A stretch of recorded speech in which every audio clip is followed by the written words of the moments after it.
Hello बच्चों, कैसे हाल चाल है बेटा। पढ़ाई वढ़ाई सब बढ़िया चल रही है। इस समय बज रहा है बेटा मॉर्निंग का 5 o'clock और हम लोग पढ़ेंगे यूनिफॉर्म कन्वर्जेंस का अगला वीडियो। देखो बेटा, इस वीडियो में हम लोग एक और इम्पॉर्टेंट टेस्ट डिरिचलेट टेस्ट के बारे में पढ़ने जा रहे हैं। ये सारे के सारे वीडियो बेटा रियल एनालिसिस की प्लेलिस्ट में जा रहे हैं। आप लिख दीजिए real analysis bye HD mathematics. आपको सारे वीडियोस रियल एनालिसिस के एक साथ मिल जाएंगे। उसमें स्टार्टिंग में मैंने सीक्वेंस पढ़ाया है, फिर रीमन इंटीग्रल पढ़ाया। रीमन इंटीग्रल के कुछ वीडियो भी बाकी मैं अपलोड करूंगा। उसके बाद uniform sequence and series, uniform convergence of sequence and series of function मैंने बहुत डिटेल से बेटा पढ़ाया हुआ है। स्टार्टिंग से पढ़ेंगे, सब कुछ मिलेगा। यूनिफॉर्म कन्वर्जेंस के फर्स्ट वीडियो से पढ़ना शुरू करिए, ये रियल एनालिसिस की प्लेलिस्ट में आपको मिल जाएगा। और बेटा रियल एनालिसिस के अलग अलग टॉपिक भी अपलोड कर रहा हूँ, जैसे इम्प्रॉपर इंटीग्रल अलग अपलोड कर रहा हूँ, फंक्शन ऑफ सेवरल वेरिएबल अलग अपलोड कर रहा हूँ, कॉम्प्लेक्स भी है, ग्रुप थ्योरी भी है, सब है ना। जो भी आपको पढ़ना है बस सर्च करिए, आप लिख दीजिए कि group theory by HD mathematics मिल जाएगा। आप लिख दीजिए vector space by HD mathematics मिल जाएगा। देखो बच्चों, यहाँ पर ध्यान दीजिए कि हम लोग uniform convergence of sequence and series में स्टार्टिंग से पढ़ेंगे तो एक एक बात बेटा हमको समझ में आएगी। वैसे ही टॉपिक टफ है लेकिन ये इम्पॉर्टेंट है। लेकिन अगर आप पढ़ेंगे ध्यान से, फर्स्ट वीडियो से पढ़ेंगे, तो ऐसा हो नहीं सकता कि आपको समझ में ना आए। सब कुछ समझ में आएगा, बस बेटा स्टार्टिंग से थोड़ा पढ़ना होगा। चलिए बच्चों, इसमें हम लोग पढ़ेंगे आज डिरिचलेट टेस्ट। देखो बच्चों, हर टेस्ट की अपनी एक अलग इम्पोर्टेंस होती है ना। हर जगह हर टेस्ट नहीं लगता, और कब कौन सा टेस्ट कहाँ लगता है ये सारे टेस्ट पढ़ने के बाद ही हमको समझ में आता है। देखो यहाँ पर भी क्या होता है, अगर दो चीजें मल्टीप्लाई हैं, मतलब सिग्मा UNX और VNX, इनके लिए ये टेस्ट है। हम लोगों ने देखा था कि पिछला वाला टेस्ट था एवल्स टेस्ट, वो भी इस प्रकार की सीरीज के लिए था जहां दो चीजें मल्टीप्लाई होंगी। ठीक है, इज यूनिफॉर्म कन्वर्जेंट, है ना, इज यूनिफॉर्म कन्वर्जेंट इफ, मतलब ये सीरीज जो है दो चीजों के मल्टीप्लाई की सीरीज जो है ये यूनिफॉर्म कन्वर्जेंट होगी इफ। देखो कंडीशन है, कुछ कंडीशन क्या है, देखो कि अगर हम VNX को एक सीक्वेंस माने, ये जो हमारा VNX है इसको हम एक सीक्वेंस माने, तो ये जो सीक्वेंस है बच्चों ये डिक्रीजिंग होनी चाहिए। Is monotonic decreasing sequence, monotonic decreasing sequence मतलब देखो ये है कि लगातार इंक्रीज करे। मोनोटोनिक का मतलब होता है लगातार, जो काम हो वो लगातार हो, है ना। एवल टेस्ट में खाली मोनोटोनिक था, यहां पर क्या है मोनोटोनिक डिक्रीजिंग, मतलब डिक्रीज ही करनी चाहिए। अब यहां पर इंक्रीज का कोई चक्कर नहीं, केवल डिक्रीज ही करेगी। एवल्स में या तो इंक्रीज करे या डिक्रीज करेगा, उसमें सिर्फ मोनोटोनिक लिखा था। तो यहां पर ये सीक्वेंस मोनोटोनिक डिक्रीजिंग होनी चाहिए, और साथ साथ ये यूनिफॉर्मली कन्वर्जेंट टू 0 होना चाहिए, है ना। जो भी x की वैल्यू, मान लो x की वैल्यू a से लेकर b तक हम देख रहे हैं, तो इन x की वैल्यू पर ये यूनिफॉर्मली कन्वर्जेंट होना चाहिए इन वैल्यूज पर, है ना। मतलब हम अगर इसकी लिमिट निकालें n टेंडिंग टू इंफिनिटी पर, तो इसकी वैल्यू 0 होनी चाहिए x की सभी वैल्यू के लिए। एक ही बात है ना। यूनिफॉर्मली कन्वर्जेंट टू 0 का मतलब क्या हुआ कि अगर हम n टेंडिंग टू इंफिनिटी पर इसकी लिमिट निकालें, तो n टेंडिंग टू इंफिनिटी पर बच्चों जो इसकी लिमिट है वो हमेशा 0 होनी चाहिए, चाहे हम x को कुछ भी ले लें। ये बात ध्यान रखो। अच्छा, पहली बात तो ये। दूसरी बात, जो हमारा ये UN है ना, UN में क्या है, देखो कि अगर हम इसके n टर्म का सम निकालें, U1x से लेकर के UNX तक, और इसको मान लीजिए हम SN कह दें। SN क्या है, इसके n टर्म का सम। तो जो इसके n टर्म का सम है ये बाउंडेड होना चाहिए, है ना। मतलब जो SNX है इसकी वैल्यू फाइनाइट होनी चाहिए, लेस देन के मान लीजिए है SNX क्या है, UN के n टर्म का सम, है ना। n टर्म का सम लें UN के और वो SN मिलेगा। तो जो SN जो है वो लेस देन k होना चाहिए। k क्या है, पॉजिटिव, मतलब SN का जो मॉडुलस है वो किसी फाइनाइट नंबर से कम होना चाहिए। मतलब Sn की, इसको हम बोलते हैं कि Sn must be bounded. Bounded का मतलब जिसकी वैल्यूज कुछ फाइनाइट है, मतलब जो Sn है उसकी वैल्यू इनफाइनाइट नहीं जानी चाहिए। Sn की वैल्यू जो है वो इनफाइनाइट नहीं चाहिए जानी चाहिए। इसके एन टर्म का सम जो है ये फाइनाइट होना चाहिए, मतलब उसका मॉडुलस किसी पॉजिटिव वैल्यू से कम होना चाहिए। के क्या है, कोई भी फाइनाइट पॉजिटिव वैल्यू। तो Sn का जो मॉडुलस है वो किसी फाइनाइट पॉजिटिव वैल्यू से कम होना चाहिए। ये दो कंडीशन अगर होंगी तो हम इसको यूनिफॉर्मली कन्वर्जेंट बोलेंगे, है ना। अगर ये दो कंडीशन होंगी तो इसको हम यूनिफॉर्मली कन्वर्जेंट बोलेंगे। देखो जैसे कि मान लो मैंने एक सीरीज ले ली cos x 1/2 cos 2x 1/3 cos 3x से लेकर के इन्फिनिटी, क्योंकि यहाँ जितने भी सीरीज होती हैं वो सब इन्फिनिटी तक ही होती हैं।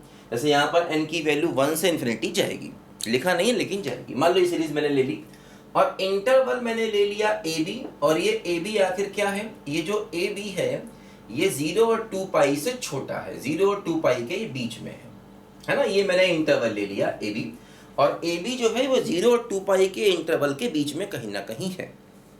देखो अब इसमें मुझे दो सीरीज देखनी है, एक तो VNX देखना है, एक UNX देखना है। देखो इसमें क्या हुआ कि इसको मैं ऐसे भी लिख सकता हूँ सिग्मा cos nx और अपॉन n, इसको ऐसे भी लिख सकता हूँ n से 1 से इन्फिनिटी बात बराबर है, इसको मैं ऐसे भी लिख सकता हूँ।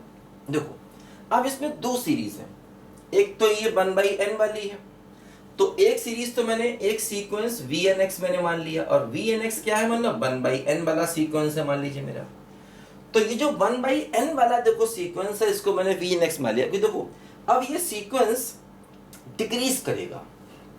देखो n की वैल्यू जैसे जैसे आप बढ़ाएंगे इसकी वैल्यू कम होगी, 1 1/2 1/3 से लेकर, देखो ये सीक्वेंस कैसा है, डिक्रीज कर रहा है। और इस सीक्वेंस की अगर हम n टेंडिंग टू इन्फिनिटी पर लिमिट लेंगे तो देखो वैल्यू 0 आएगी, वही हमें चाहिए। सीक्वेंस की value n tending to infinity पर लेने पर हमेशा 0 आनी चाहिए, क्योंकि देखो ये जो सीक्वेंस है ये डिक्रीजिंग सीक्वेंस है।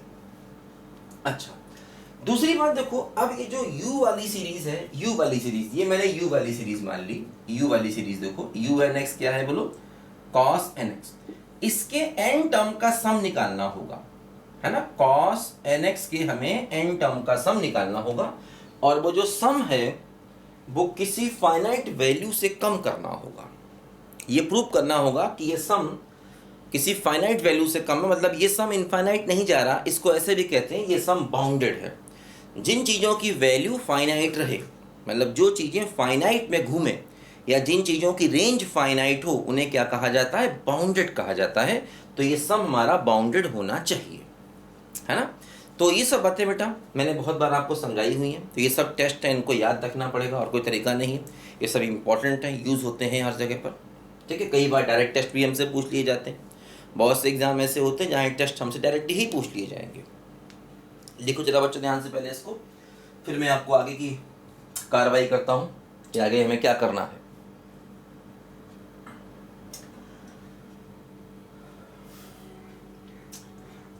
आने से उसके आए बहार, जाने से उसके जाए बहार, बड़ी मस्तानी है मेरी महबूबा, मेरी जिंदगानी है मेरी महबूबा। आने से उसके आए बहार, जाने से उसके जाए बहार, बड़ी मस्तानी है।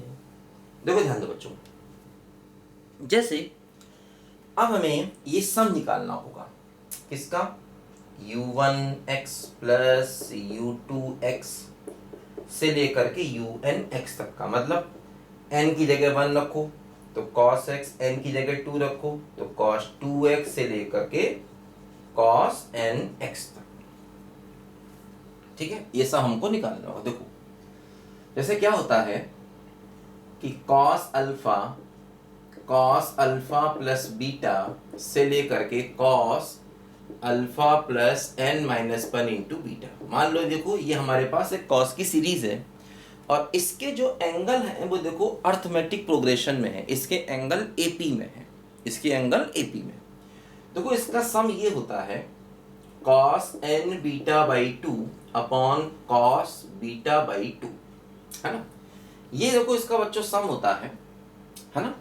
और साथ में देखो यहाँ पर क्या आएगा इसके, ये बेटा याद रखना पड़ेगा हमको, सॉरी यहाँ पर बाहर जो है ना वो साइन होता है, sine n beta by two upon sine beta by two, अंदर कॉस होगा, first angle alpha plus last angle, है ना, first angle plus last angle by two. ये देखो इसका बच्चों सम होता है, ठीक है, ये सीरीज का सम होता है, इसको याद रखो, है ना। कॉस की सीरीज है, इसमें एंगल जो है देखो वो अर्थमेटिक प्रोग्रेशन में है, ये एन टर्म्स हैं, ठीक है। और यही अगर साइन की सीरीज होती तो बाहर तो साइन ही रहता है, यहां पर बस साइन हो जाता है। अगर ये सीरीज साइन की होती तो ये तो साइन ही रहता। देखो बीटा क्या है, बीटा है एंगल का कॉमन डिफरेंस, जैसे ये एंगल अल्फा, ये अल्फा प्लस बीटा, फिर अल्फा प्लस टू बीटा, तो ये एंगल जो है ना अर्थमेटिक प्रोग्रेशन में है। तो बीटा क्या है, कॉमन डिफरेंस ऑफ एंगल, ठीक है। देखो जैसे यहां पर हम यही चीज लगाएंगे, देखो यहां भी angle x 2x 3x angle AP में है, तो इसमें बीटा क्या हो गया, बीटा हो गया x, तो देखो इसी को लगाएंगे। इसमें भी देखो n टर्म्स है, तो क्या हो गया sine n x by two upon sine x by two, और ब्रैकेट में क्या होगा cos of first angle x plus last angle n x by two, यहां पर हम लगाएंगे, ठीक है ना।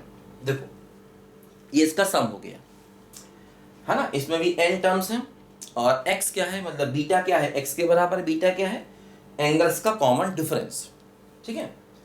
तो वही लगा दिए, और फर्स्ट एंगल क्या है x और लास्ट एंगल क्या है nx। देखो ये क्या हुआ, ये हुआ साइन nx बाई टू और इंटू कॉस ऑफ जो भी एंगल होगा x ब्रैकेट में n plus one by two, ठीक है। और ये वन बाई साइन क्या हो जाएगा, कॉसेक हो जाएगा, कॉसेक x बाई टू हो जाएगा। देखो ध्यान दो x कहां से कहां जा रहा है, x है 0 और 2 पाई के बीच में, जो हमारा x है ना वो क्या है बोलो 0 और 2 पाई के बीच में। देखो ध्यान दो x की वैल्यू 0 और 2 पाई के बीच में है। देखो समझो जैसे x बाई टू क्या होगा, x बाई टू होगा 0 और पाई के बीच में। देखो ध्यान दो अगर x बाई टू 0 होता तो कॉसेक 0 की वैल्यू इन्फिनिटी हो जाती है। कॉसेक क्या होता, साइन का रेसिप्रोकल, साइन 0 0 होता है तो कॉसेक 0 इन्फिनिटी हो जाएगा। और अगर x बाई टू पाई होगा तब भी कॉसेक की वैल्यू इन्फिनिटी हो जाएगी। और यहाँ पर अच्छी बात है कि x बाई टू 0 और पाई नहीं हो रहा, तो मतलब कॉसेक की वैल्यू क्या होगी, फाइनाइट होगी। और ये साइन कॉस है, ये तो वैसे ही फाइनाइट वैल्यू लेंगे, तो मतलब इस पूरे का सम जो है ये कुछ ना कुछ फाइनाइट आएगा। और जब फाइनाइट आएगा तो किसी ना किसी के से कम होगा।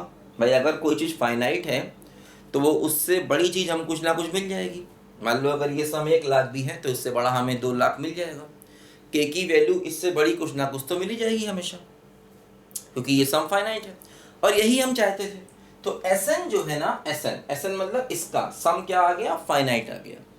इसका सीरीज का सम क्या आ गया, फाइनाइट आ गया। तो ये दो कंडीशन पूरी हो गई। इसका मतलब ये जो सीरीज है ये कैसी हो गई बोलो, यूनिफॉर्म कन्वर्जेंट हो गई। ये सीरीज कैसी हो गई बोलो, यूनिफॉर्म कन्वर्जेंट हो गई इस इंटरवल पर। क्योंकि इंटरवल ऐसा था ना कि 0 और 2 पाई के बीच में था। अगर यही इंटरवल कुछ ऐसा होता कि इसमें 0 शामिल हो जाए या 2 पाई शामिल हो जाए, फिर ये इनफाइनाइट हो जाएगा। और इनफाइनाइट हो जाएगा तो फिर ये सम जो है किसी फाइनाइट वैल्यू से कम नहीं हो पाएगा, तो फिर ये नॉन यूनिफॉर्म कन्वर्जेंट हो जाएगा। इंटरवल अगर चेंज कर दें, इंटरवल ऐसा ले लें कि उसमें कोई ऐसी वैल्यू आ जाए कि जहाँ पर ये कॉसेक इन्फिनिटी बन जाए, तो फिर ऐसे केस में ये इनफाइनाइट बन जाएगा। तो ये सेकेंड वाली कंडीशन सेटिस्फाई नहीं कर पाएगा। बात समझे बच्चों? तो अच्छा क्वेश्चन है, लिखो जल्दी बेटा, इसको फटाफट लिख लो। गाड़ी बुला रही है, सीटी बजा रही है, चलना ही जिंदगी है, चलती ही जा रही है। ठीक है, ये फार्मूला बेटा याद रखना पड़ेगा। ये वैसे भी ट्रिग्नोमेट्री का इंपॉर्टेंट फार्मूला है, आपको कहीं भी जरूरत पड़ सकती है इसकी, इसको याद रखो। ठीक है, देखो बुरेल बच्चों का खेल, सीखो सबक जवानों, सर पे है वो सीने में आग, लब पे धुआं है जानो, फिर भी जा रही है, नगमे सुना रही है, गाड़ी बुला रही है, सीटी बजा रही है, चलना ही जिंदगी है, चलती ही जा रही है, गाड़ी बुला रही है, सीटी बजा रही है। देखो ध्यान दो बच्चों, एक और अच्छा क्वेश्चन हम लोग करते हैं। क्वेश्चन कुछ इस तरीके से है, ये सीरीज दी गई है 1/1 plus x square minus 1/2 plus x square plus 1/3 plus x square minus 1/4 plus x square up to infinity. देखो ये हमें सीरीज एक दी गई है, इसका हमें कन्वर्जेंस चेक करना है, और जो कन्वर्जेंस चेक करना है वो इंटरवल दिया है 0 टू इंफिनिटी। मतलब ये x की वैल्यू है, x की वैल्यू क्या है, 0 से लेकर के इंफिनिटी तक है। देखो इसको हम ऐसे भी लिख सकते हैं, sigma 1/n plus x square, ठीक है, और -1 की पावर n माइनस 1। देखो n को रखेंगे 1 से इंफिनिटी, n को रखेंगे 1 तो ये आएगा, n को रखेंगे 2 तो ये आएगा, n को रखेंगे 3 तो ये आएगा, एंड सो ऑन चलता जाएगा। ये सिलसिला है ना, ये सिलसिला चलता जाएगा। सिलसिले देखा है ना, एक फिल्म आई थी अमिताभ बच्चन की, सिलसिले। खैर वो सिलसिला शब्द जो है ना, वो बहुत बार फिल्मों में यूज़ किया। सिलसिला शब्द को लेकर बहुत से गाने बने, बहुत से गानों में सिलसिला शब्द यूज़ किया गया। तो मैंने सोचा मैं भी यार पढ़ाई में थोड़ा सिलसिला यूज़ करूं। देखा एक ख्वाब तो ये सिलसिले हुए दूर तक, ठीक है, क्या था, कतार में है गुल खिले हुए, क्या गाना था। खैर जाने दीजिए, गाने तो गाने हैं यार। हमारे ये भी जो मैथ्स के फार्मूले हैं, ये भी गानों की तरह, इनको लेकर गाने बनाइए, इनको एंजॉय करिए। यूनिफॉर्म देखा एक यूनिफॉर्म कन्वर्जेंट तो गुल खिले हुए, ऐसे कुछ गाने बनाइए अच्छे अच्छे, इसको एंजॉय करिए, है ना। ये भी किसी म्यूजिक से कम नहीं है। खैर आप समझेंगे धीरे धीरे।